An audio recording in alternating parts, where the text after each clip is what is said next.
Hi, everyone. I'm Tracy Rosenberg. I'm from Media Alliance, and I'll be your moderator for this panel about how to stop the hate and lies on Facebook. We have a great panel for you, and you'll be hearing from Jeff Chester of the Center for Digital Democracy, Carmen Scurato from Free Press and the Change the Terms Coalition, Fadi from Avaaz, and Andrea Buffa from the Protest Facebook Coalition. Online hate speech and incitements to violence, as well as disinformation about public health and voting, have been all over the world's biggest social media platform, endangering vulnerable people, fracturing movements, and preventing any kind of real dialogue. Pressure is increasing on Facebook. There's widespread horror over posts encouraging violence against police brutality, protesters, and not just from our orange-haired leader. Advertisers are starting to leave, employees are rising up. In response to this, Facebook has made some gestures like a somewhat toothless oversight board, meetings with civil rights groups that left those groups saying, Zuckerberg, he doesn't get it, and promises to reconsider and rethink what they're doing. But what they're doing is basically nothing. There is nothing remotely responsive to the scale of the problem. In frustration, a hashtag delete Facebook movement has sprung up. But given Facebook's penetration into our lives as they track us about the web and ubiquitous tagging by friends and acquaintances every time we go to a barbecue or a baby is born, we can only partially remove it from our lives. And even if we do, the impact of billions of users having their personal preferences weaponized for profit is still felt. It's felt in our movements, it's felt in our families, and it's felt at the ballot box, and it's felt on the street. This is a collective problem, and individual solutions only take us so far. Second thing that I want to say is that many of us, especially those of us who have been involved with the alternative media movement for years, have fears about tech companies determining what's true and what's not true, and cutting off information sources that are alternative or not mainstream. Some of Facebook's past kind of lame fact-checking efforts have choked off traffic for independent news sites and created problems. So in facing this blizzard of disinformation, the slippery slope of censorship is kind of always present. But that doesn't mean that we can fail to act. So what we're going to do is we're going to start off with Jeff Chester, who's been studying advertising and social media for years. Jeff, can you explain to us some of the techniques that Facebook, among other platforms, uses to promote the virality of bad information, fake information, false information, manipulate who sees what, and promote deceptive advertisements? First, I want to thank Media Alliance and Global Exchange and all your allies for this incredibly important frontline work that you're doing. As you said, it's going to take multiple efforts, multiple global efforts to try to reconstruct what our digital media system should look like if it's going to serve the public and serve democracy. I've actually been so this is the good news and the bad news, shows you how lack of success. I've been fighting Facebook since 2007. And when they released their first ad product, which was called Beacon for any of you history majors, and there was a pushback on privacy, they created their basic way they handle political pressure. They go to the limit, there's pushback, they say they're sorry, they'll study it, and they continue to do basically what they want to do. And that's one thing that is true about Facebook and also about Google, is that every day Facebook is working to expand the power it has over our lives. It is truly a unique and frightening phenomenon. And part of that problem is the business model that Google, first Google and then Facebook, really pioneered, and which is now everywhere, in every other country, even competitors replicate the Facebook model. So let me just tell you what Facebook, of course, has been opposed to any privacy regulation, which is why we have no privacy regulation in the United States. Facebook has been opposed to any advertising regulation, federal privacy legislation. Facebook has been fighting, obviously, against being reviewed by regulators, by competition regulators. Look, there's no limit on what Facebook can do in terms of collecting information. And see, what the so-called mad genius of the Trump campaign in 2016, as you know, is they hired a regular marketing person, Brad Pascal, to run the campaign. And Brad said, unlike the insiders from the political campaign world, hey, you can do anything on Facebook. Because there are no limits, there are no rules in what you can do with data and how that data can be leveraged to influence the individual and collective behaviors of the public.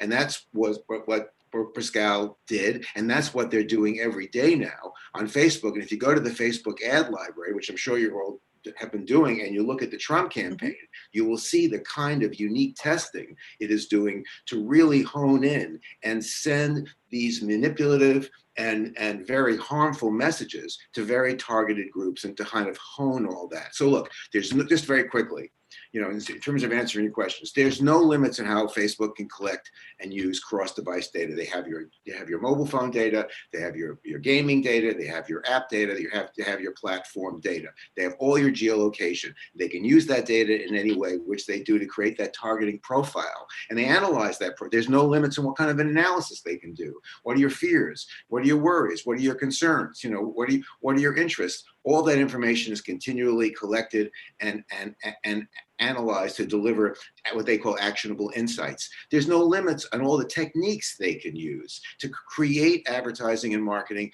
that really influences the unconscious, subconscious mind, which is why Facebook's been doing neuromarketing and biometrics and other kinds of digital advertising services that are designed to get our emotions to work versus our consciousness. There's no limits on how they can test those ads, is what the Trump campaign represents, to make sure that they are truly honed and individualized and work effectively on every platform and every application. And critically, and political campaigns are using this now, there's no limits on how they can apply cutting edge technology to all of these things already in place. Facebook is a pioneer in creating algorithms that use artificial intelligence and machine learning to determine in advance what is the most effective message to persuade, change an individual's behavior. And for our colleagues looking at Facebook IQ, which is the part of Facebook that's set up for advertising research, look at the case studies on Facebook IQ, look at Facebook's marketing science division, which is really the heart of what their vision is for the company, and look at Facebook for Business. Look at the case studies, Facebook for Business. They've now pulled off the case studies on their political campaigns. But you can see the kinds of power they have and what they can deliver to political campaigns, junk food advertisers and pharmaceutical companies, et cetera. And then finally, I was on the Trump campaign website yesterday. And if you look at the privacy policy of the Trump campaign website, everything is collected and used. But it says for those in California, you have certain privacy rights. And you can find out what third parties we're sharing information with. So I think there's an opportunity here for you guys to come in and create an effort that really forces the Trump campaign to identify what third parties are being shared that data, and including what Facebook's doing with it. I'll stop there. Thank you so much, Jeff. And it sounds like you've given us some homework here, which is wonderful. So we're going to turn to Carmen Scurato with the Change the Terms Coalition and Free Press. Hi, Carmen. So in many cases, these platforms, and Facebook in particular, has told us that they are simply helpless in the face of viral disinformation, hate speech, incitement to violence, that there's nothing they can do, basically. Change the Terms very specifically rejects that and says there's a whole bunch that you guys can do. Tell us what you think that Facebook can do right now and is choosing not to. Thank you, Tracy, for that question. And again, thank you for having me on this really important conversation. You're absolutely right. The companies are not helpless. And in fact, they have all the power and the resources they need to do better. And with Facebook, I can't help but just think about what Jeff said about how it's the business model, how there's no limits on what they can do. And that also brings to mind, there's a book by Siva Vayanathan called Anti-Social Media. And in it, he just says the problem with Facebook is Facebook, and that all the problems that Facebook amplifies and intensifies are because Facebook is working exactly the way it's supposed to. So it works on engagement, so it amplifies hate, and it becomes this catalyst for disinformation, which is just exactly what's happening now. So Facebook is sitting here and they're profiting off of hate, and they're profiting exactly what you said, off of the weaponization of its platform against people of color. So this is not just a problem from the last few weeks. This is a problem that has been going on for the last few years. And so what we've been doing at Free Press and through our work in the Change the Terms Coalition is asking Facebook to enforce its own policies. And so Free Press is one of the co-founders of the Change the Terms Coalition, and we're made up of over 50 racial and social justice organizations.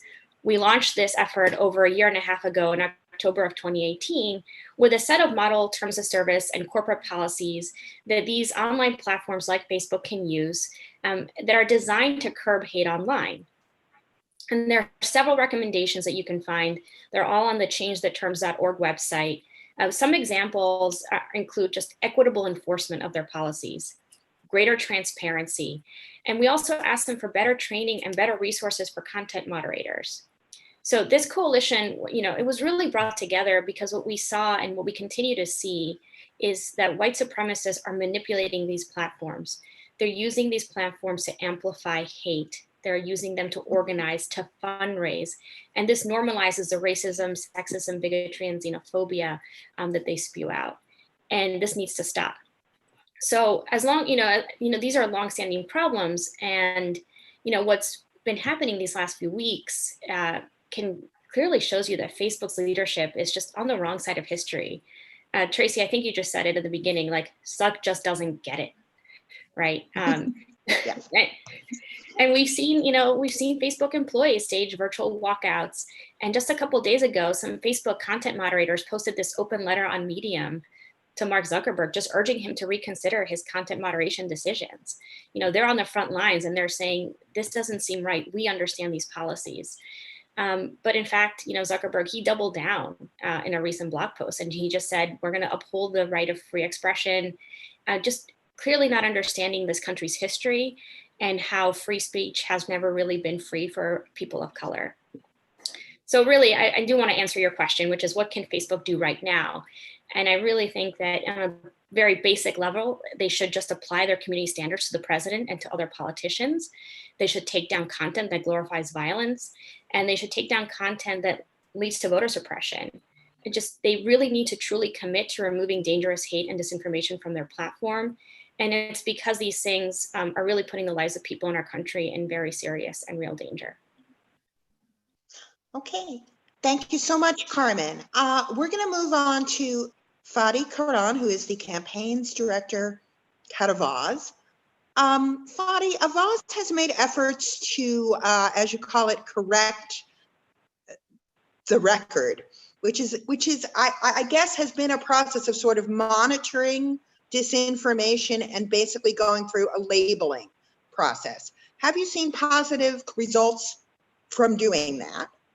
And is it possible to do it at scale, given that we have, 2.3 billion users on Facebook and growing internationally?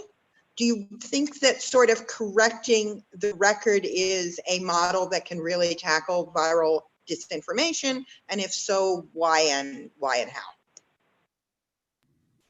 That's a great question. Hi.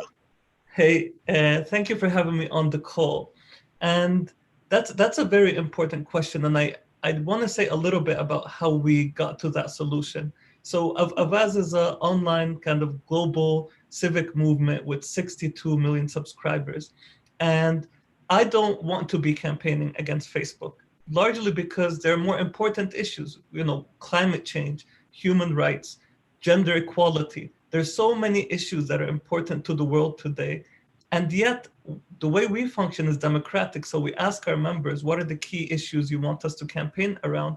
And what we have been seeing is that consistently for all the battles we care about, whether we're fighting against climate change, whether we're fighting for gender equality, disinformation and the toxicity of Facebook and other social media platforms is making the struggle for all of these other issues, anti-racism and so forth, much more difficult. So it has become a necessity to fix Facebook, to solve this problem. And what we began doing in terms of thinking about this is speaking to experts. How can we as people influence this social media behemoth? And what solutions are effective and possible? And that's where we came Correct the Record as part of a kind of three-pronged solution largely. Number one, the idea of Correct the Record is simple. And we have the same type of regulatory protections for the financial sector, where if someone let's say, puts out something that is false about a specific product or about specific shares, there needs to be a correction. In the press, it's the same thing. Most journalism, most journalists, most newspapers, if there's a mistake, they put a correction out. Technically, we know that it is possible for Facebook, once they detect disinformation, let's talk about the Russian disinformation campaign 2016 that they detected, they could tell every single person who was targeted by that campaign, who was exposed to that content, they can give them a notification saying, sorry, you saw this post, we found that this was led by XYZ, here's a correction from PolitiFact or Snopes.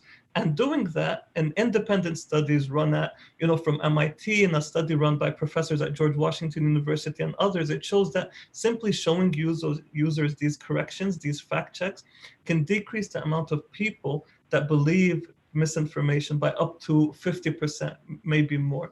And where I want to go with this is also to say that our recent research by Avaaz shows that when it comes to COVID-19, when it comes to this pandemic, the research is still ongoing, but what we're seeing is that 83% of Americans have seen at least one piece of misinformation about the pandemic and harmful misinformation.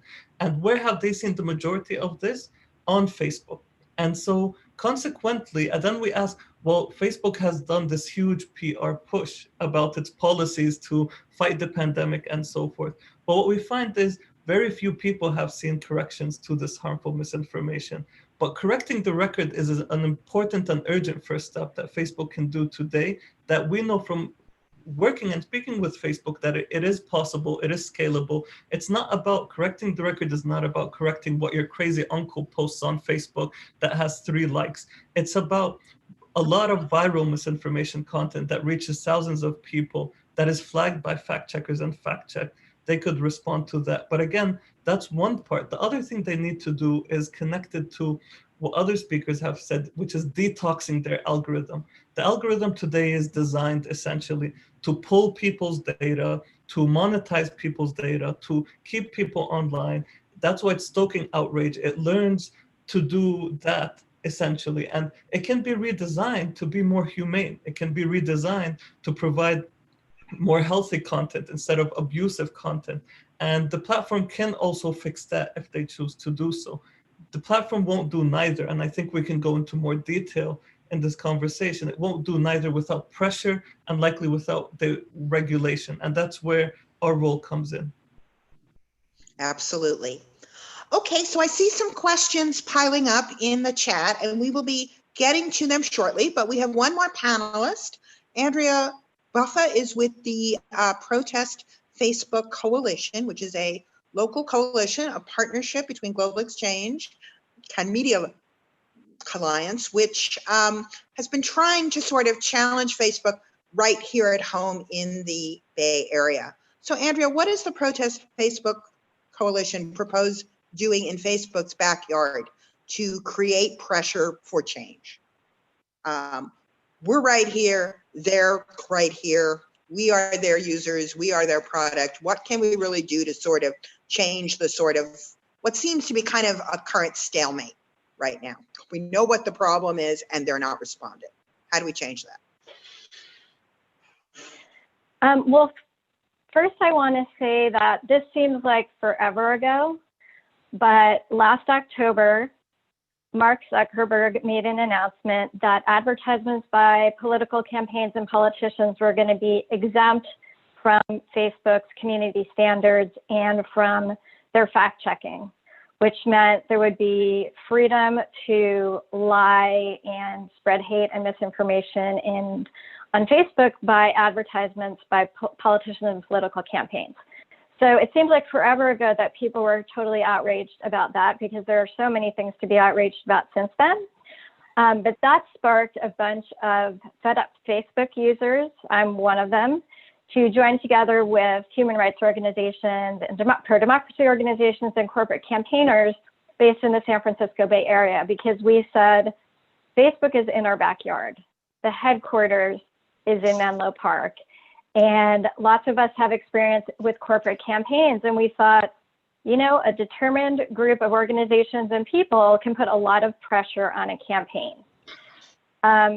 We realized that, you know, in the end, probably Facebook should be broken up. So there's a lot of different things that should happen and that other folks have addressed in terms of the structural problems with Facebook, but also the fact that it has so much power over our democracies, over our human rights, and over the information that people receive. But we also know that we have an election coming up in November 2020. And so our coalition decided to focus in the short term on the political ads policy. As we started talking to other folks in the Bay Area about this, we found out there were lots of other groups that were talking about the same thing. So we connected with one of the Indivisible chapters that is near the Facebook corporate headquarters, and with lots of other organizations. And so we started a corporate campaign, which kicked off in January. And we've been doing, you know, primarily what we wanted to do was to put pressure on the Facebook leadership that's based in the San Francisco Bay Area. So that means Mark Zuckerberg, Sheryl Sandberg, there are Facebook investors here, there are Facebook board members here. And so we have held protests outside of the Facebook headquarters in Menlo Park, outside of Mark Zuckerberg's house in San Francisco, at Sheryl Sandberg's house in Palo Alto. And most recently, we did a projection on the side of the Facebook office in San Francisco the night before the Facebook shareholders meeting, because they actually had a shareholders resolution related to Facebook's reckless political ads policy. We kind of use creative tactics and humor. The official name of our coalition is Don't Let Facebook Zuck Up Our Democracy.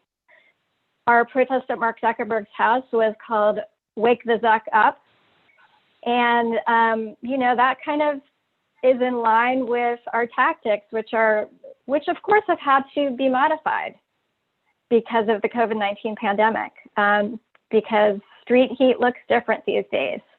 But our focus has been on, you know, putting pressure on those in the Bay Area, using creativity to get ourselves into the news, which we've managed to do even with a small number of people, and joining with these other efforts, because from a corporate campaigning perspective, it's not just going to be folks in the San Francisco Bay Area protesting outside of the headquarters and people's houses that's going to get the change.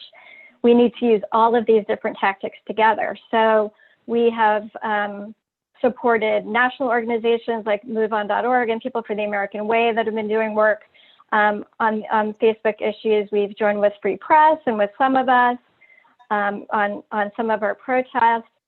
And we are also finding out about and trying to promote other efforts that are happening. So just recently, a new Twitter account popped up. It's called Detox Facebook. So it's Detox_Facebook. And they are pushing major corporations to stop advertising on Facebook, especially around the fact that Facebook is allowing Donald Trump to encourage violence towards people who are protesting against racism and police brutality. So that's another important aspect of corporate campaigns, is to hit them in the pocketbook. And that means pressuring advertisers, which in the case of Facebook is basically any major corporation that you can think of in the world. So I really recommend that people check out that campaign, and that's a campaign that we're going to be supporting as well. So just a few more comments is that I also just found out about a protest that's happening in Silicon Valley on Friday. And it's protesting Facebook and other Silicon Valley corporations that profit from the criminal justice system. So, you know, part of what we're doing in our Protest Facebook Coalition is trying to support the other things that are going on and bring us all together so that we're strong enough, you know, to pressure at Facebook to change, to get legislation someday, you know, to support litigation and all of the other tactics that are going to have to be combined in order to achieve real change. And so our demands, which are our limited demands of our campaign, are focused on political advertisements, and they are pressuring Facebook to refuse political ads that lie, which means hold the political ads to the same standards they hold other Facebook content, to refuse to sell political ad micro-targeting. And I think somebody else on this webinar should talk about micro-targeting, but it basically allows corporations, politicians to target very small segments and specific segments of the population, and other folks are not able to see or don't become aware of misinformation and disinformation and hatred that has been focused just on those individuals. So refuse political ad micro-targeting, and an idea that we got from Change the Terms, to deny service to anyone who is seeking to disrupt the 2020 election on Facebook.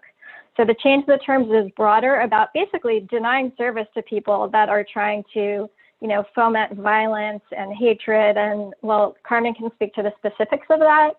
But, you know, just like any company can refuse service to somebody that violates their policies, Facebook can refuse service to people that are trying to disrupt the 2020 election. Okay, great. Thank you. So we have actually lots of questions piling up on the chat. We're going to try to get through them all. Maybe yes, maybe no. We have 30 minutes, but keep in mind that it looks like we have at least 8 or 9 questions piled up. So hopefully we can address them both fully and concisely at the same time. First of all, there were lots of questions about whether this webinar is being recorded and if it can be watched afterwards or forwarded. So let me just say that this website is being live streamed on the Facebook pages of Global Exchange and of Media Alliance. You can watch it in either location. We hope to have it up on YouTube as well. And we'll post those coordinates on the Facebook event page down the line. And the stream should be up, as I said, on both Facebook web pages and can be forwarded or shared or downloaded and sent. We sort of like the meta appeal of doing organizing against Facebook on Facebook. So in terms of questions from the chat, let's see what we've got here. Okay. So the first question, this might be something that Carmen or Fadi wants to take on from Kalinda Ray. I heard that content moderators on Facebook have to view and decide on 5,000 or so messages or images per day. How can this be done reasonably by anyone? So this is a question sort of about scale and fact checking. So I can jump with a quick answer, which is, number one, Facebook needs to expand the amount of people that it hires and improve the conditions for the moderators. Now, there are systems, and I think for the sake of time, it's better for me not to go into too much detail, but essentially, the system can be designed in a way where, number one, moderators don't need to view all the content on Facebook. There are different ways to flag specific content. And then if you hire more people, and Facebook has the resources to do that, you can create good living conditions. And one problem with how Facebook engages on this is that the content moderators are not diverse and fair enough. There are some countries and some even languages, like the Assamese language in part of India, where there's a potential humanitarian crisis unfolding, and it's being, just like what happened with the Rohingya, it's being pushed online through social media and particularly on Facebook. There's very little capacity and moderators for that language. So if Facebook were to prioritize this, what they would do is they would hire more people, they would optimize their systems, and they would ensure that this works effectively. But consistently what we've seen is that although Facebook says this is a priority, the actual processes that they have built have not only been ineffective, they have been harming moderators, as the person answering the question asks. And that's why these moderators should also be given certain benefits, like access. One thing we do at Avaaz for our researchers is everyone can have access, can ask for psychological support, because if you're looking at this content consistently, it is painful. It hurts you. It can hurt your kind of whole psychology in many different ways. And Facebook needs to invest more in that type of direction to ensure that it cares for these moderators. And that's possible. They have the resources to do that. They just need to also put the political will to do it at scale. Thank you. Yes, they definitely have the resources. Next question. This is our slippery slope question from Sydney Jacobs. While I agree that Facebook and other social media should be policing the content on their websites, who will make the decisions about what is and is not acceptable? It's a similar conundrum that existed around what is pornography.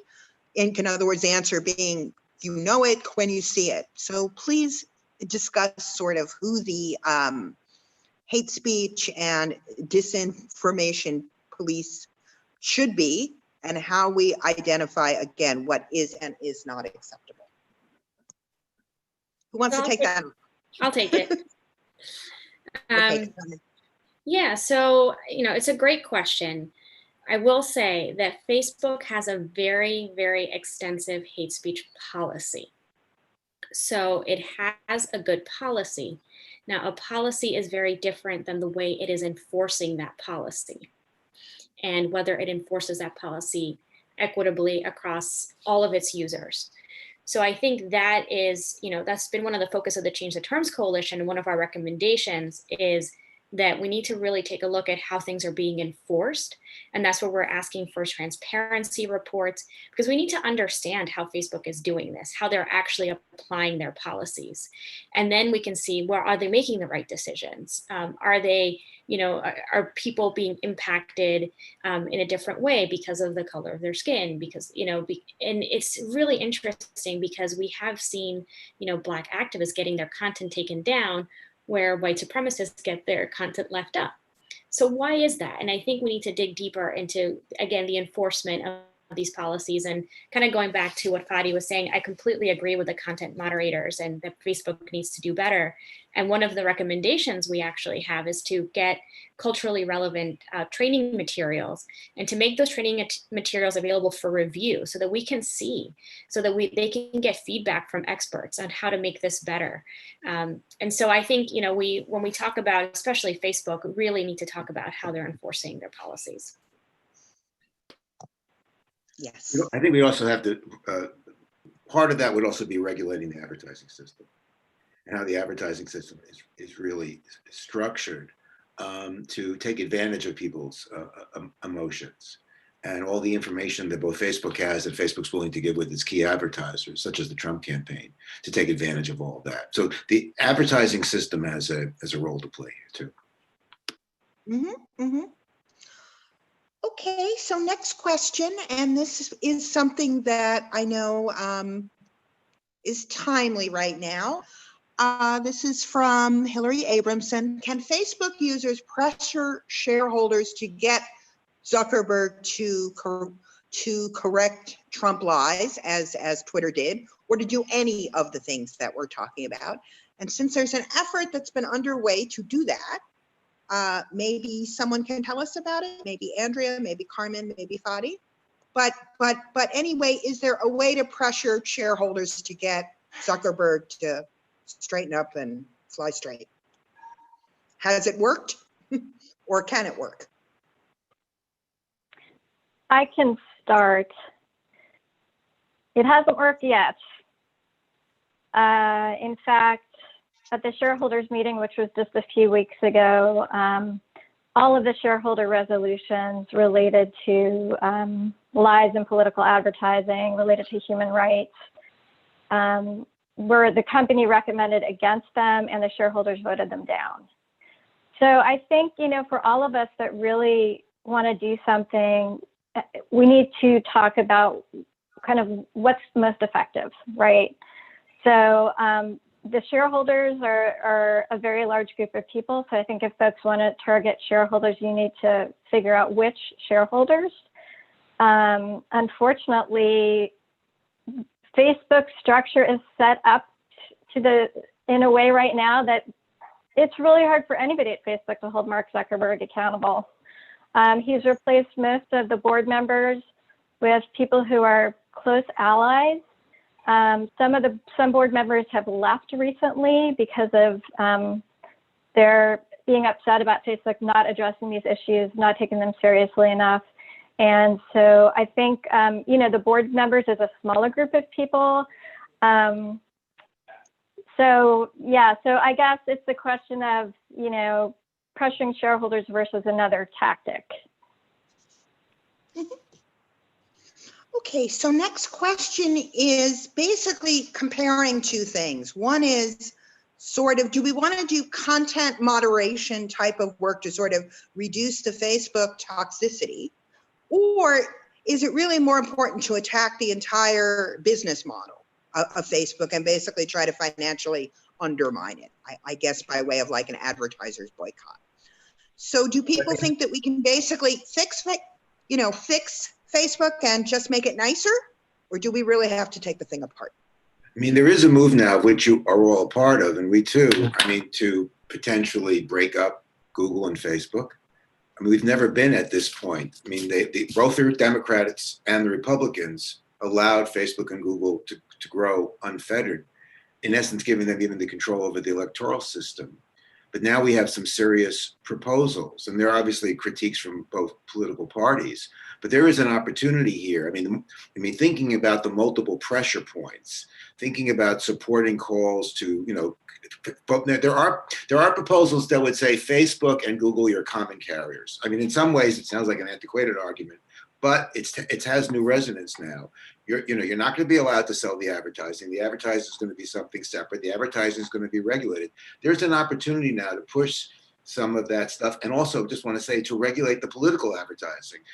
2 weeks ago, 2 Democrats, including Anna Issue of California, introduced bills that would regulate political micro-targeting. There should be a bill here in California that does the same thing. If you threaten Mark Zuckerberg's finances, that will put the most pressure on the board and Zuckerberg.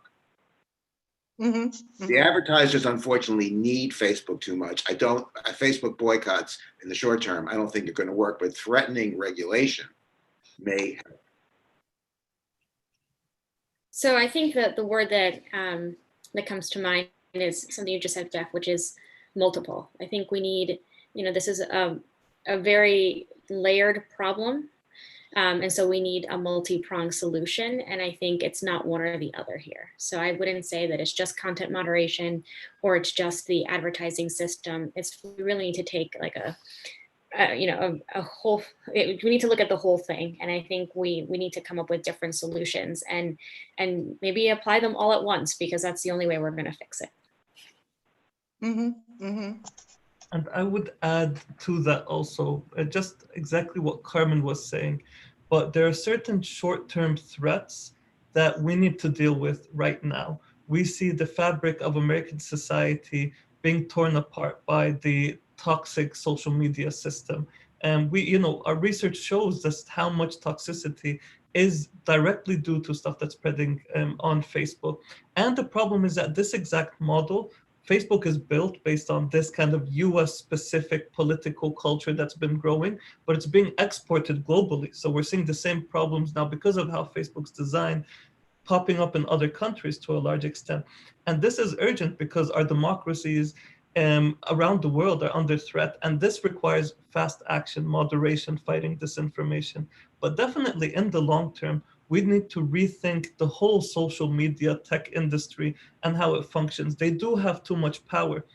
Mark Zuckerberg currently may be bad, Imagine if you had someone like Rupert Murdoch running Facebook and had all this power, and how much more danger we would be in. So these companies do need to be regulated. Their power needs to be decreased. All of that needs to happen. But in the short term, we can't lose this battle to fix what's happening right now, because if we lose this battle, we will definitely lose the long-term battle of fixing the whole infrastructure. Yes, we have people in the chat bringing up sort of these sort of short-term acute things. For example, people being told that Antifa is coming into their town to loot and riot and take things apart. You know, every week it's a different sort of catastrophic level of disinformation. We were just talking about coronavirus disinformation, 2 weeks ago. So I guess what people are feeling is a kind of sort of impatience in terms of, you know, taking action sort of right now, because if it's not one thing, it's another. We're sort of, you know, facing a sort of sensationalist whipping of the public shreds and public conflicts for profit. It's for nothing but profit.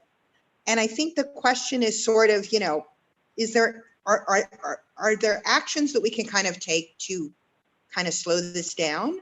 Because, for example, apparently all over the country in small towns, people are waiting for incoming Antifa contingents to raid their towns. This is absurd. This is not happening. Yet it's all over Facebook. Is there a way, Fadi, that your sort of, you know, fact correcting effort can keep up with this in real time? Is there something that we could put into place that would knock this stuff out before it crosses the country in lightning speed?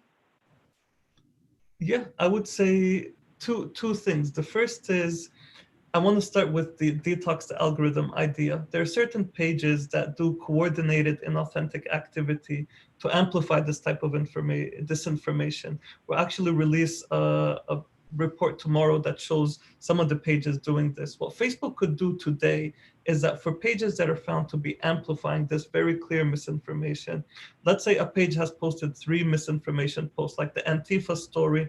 Another story we found is that the Black Lives Matter movement is planning massacres in white suburbs. Very, very dangerous stuff. And what people could do is that if a page is found to share, let's say, 3 of these pieces within a week, Facebook can decide to downrank the reach of those pages, so that instead of them showing up in your newsfeed, suddenly that content just can't go viral. It's stuck. That would prevent this stuff from, as you said, traveling across the US at lightning speed. And then for the people who see it, of course, you know, Facebook may not be able to downrank these pages fast enough, but for the people who see it, Facebook can also just send them a notification saying, hey, you saw this post about this, like, Antifa placing bricks in downtown, I don't know, Oregon or something, in downtown like New York City or something like that. And this post was proven to be false, and 1, 2, 3, 4, 5. And that would build resilience within the American public. And Facebook could do that. They don't need to do that with every post. If they just do that to posts that have reached more than 5,000 people, let's say, because they can find how many people each post reached, that would be enough. That would kill this type of toxicity, or significantly limit it. And one thing I just want to say in terms of what we can do, right now inside Facebook, there's a rebellion. I'm sure many of you heard about it, but Facebook employees who are people like us, who live around us, who a lot of them want to fight this, share the values, they're demanding that the company act. And I think we need to make sure that we reach these employees, tell them that they're supported. And Facebook needs these people because their skill set is very rare. They need as many of them as possible. And if we can continue to have them stand up, speak up, and even go on strike sometimes until the company fixes its policies, that would be an effective, quick step that we could take. Okay. Thank you. So switching gears a bit into sort of some of the larger questions that we're facing, someone asked a question basically, you know, how do we deal with the irony that still even after everything that we've learned over the past couple of years, so much of our progressive organizing is basically still done on Facebook, and that we are using the tool that we are screaming about, which I'm feeling today, having just done some activism about Zoom and how they need to encrypt things, and yet here we are on Zoom. But anyway, so do the panelists have sort of any reaction to the fact that progressive movements and social justice causes, and also journalism and news, have become so dependent on such an incredibly flawed instrument? And that sort of leaves the question of, can we walk away, or has Facebook become sort of too big to fail for all of us? And look, go ahead, please.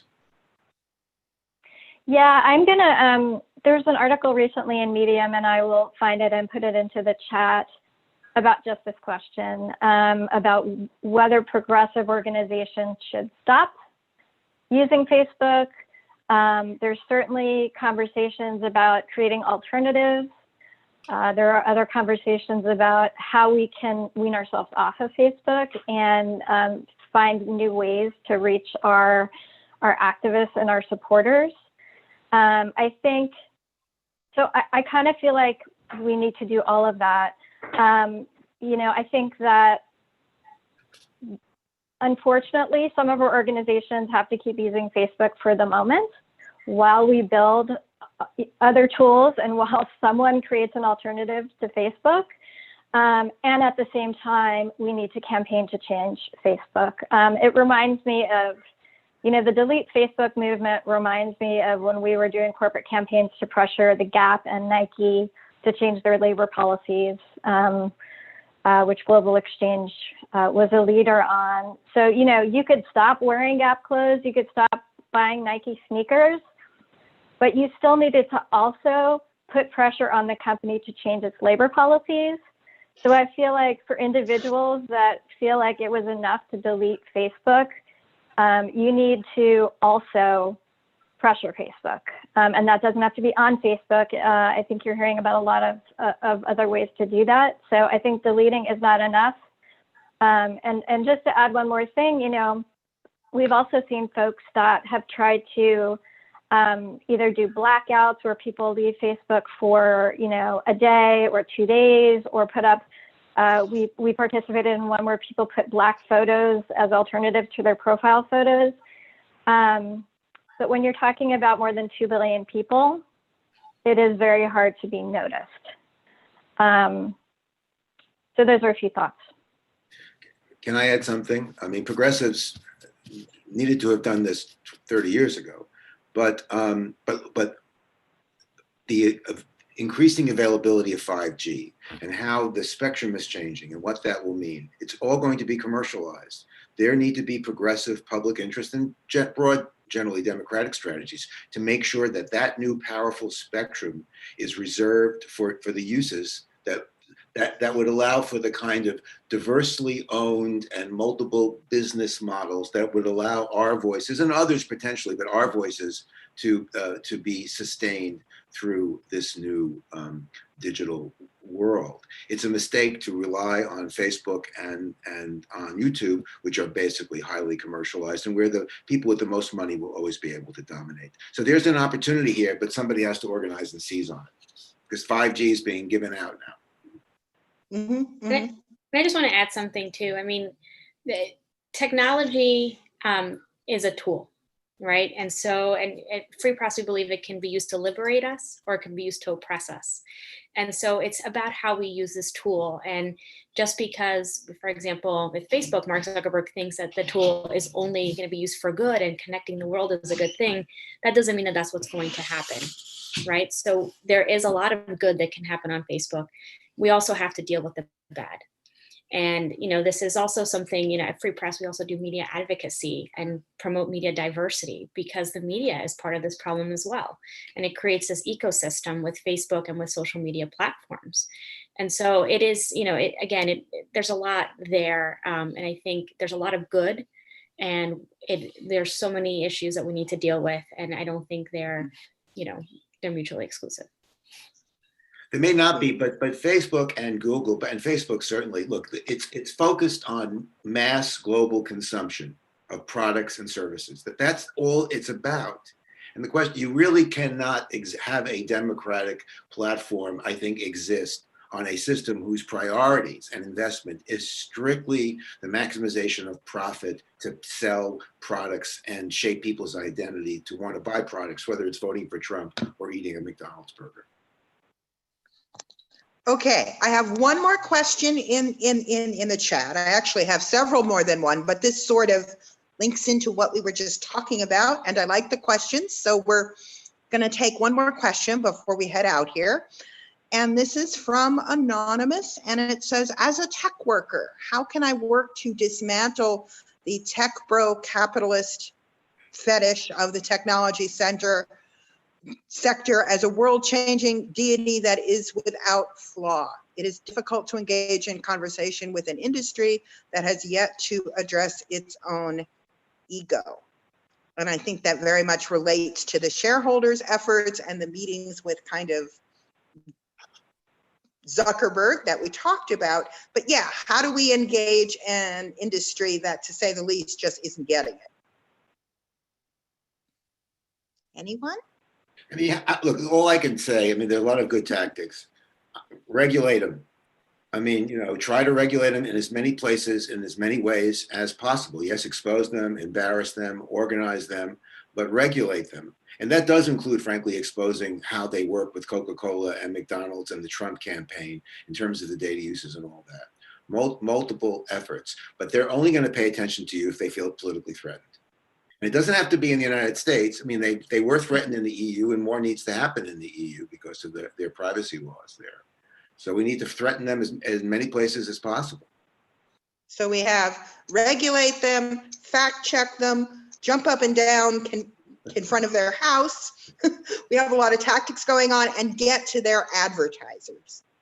Anything else? I think also, before you put in as a closing comment?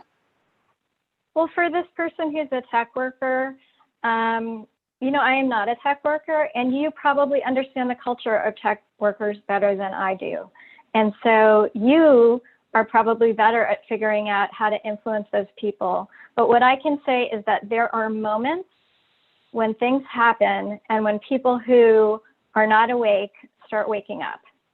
And with Facebook, we see those on a pretty regular basis.